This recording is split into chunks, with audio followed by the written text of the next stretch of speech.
শুধুমাত্র family card, কৃষক card বা কৃষি ঋণ মৌকুফ করার মধ্যেই বর্তমান সরকার সীমাবদ্ধ না। বর্তমান সরকার কৃষকের সামগ্রিক ভাগ্য উন্নয়নের জন্য তাদের যে আমাদের যে কর্মসূচি সেটা কৃষকের কাছে যাতে যথাযথ পৌঁছে সেই জন্য আমরা উপজেলা নির্বাহী অফিসার সহ কৃষি কর্মকর্তা সহ এবং বিভিন্ন বিভাগের কর্মকর্তাদের সমন্বয়ে এবং আমাদের দলীয় নেতাকর্মীদের উপস্থিতিতে আমরা চাই যে এই কর্মসূচিটি ব্যাপকভাবে জনগণের কাছে এটা যদি প্রচারিত হয় তাহলে জনগণও বুঝতে পারবে তাদের কি অধিকার আছে, কৃষকের কি অধিকার আছে, কৃষকের কি জিনিস সরকারের কাছ থেকে পাওয়ার অধিকার বা রাইটস আছে সেটাও যেমন বুঝতে পারবে, যথাযথভাবে কৃষক এটা পাবে সেটা নিশ্চিত করা এবং এর মাধ্যমে কৃষক যদি উৎপাদন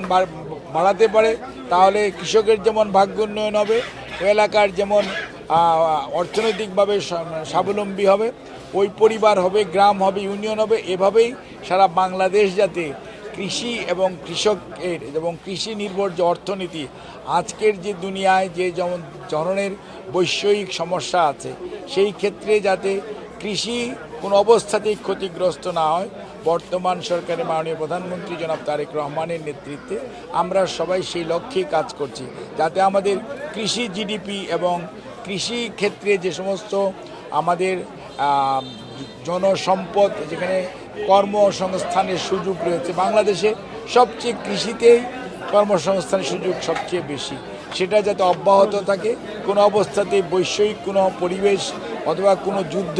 যাতে আমাদেরকে ক্ষতিগ্রস্ত না করতে পারে সেই জন্যই আমরা কৃষি এবং কৃষককে সবচেয়ে বেশি প্রণোদনা দিচ্ছে বর্তমান সরকার।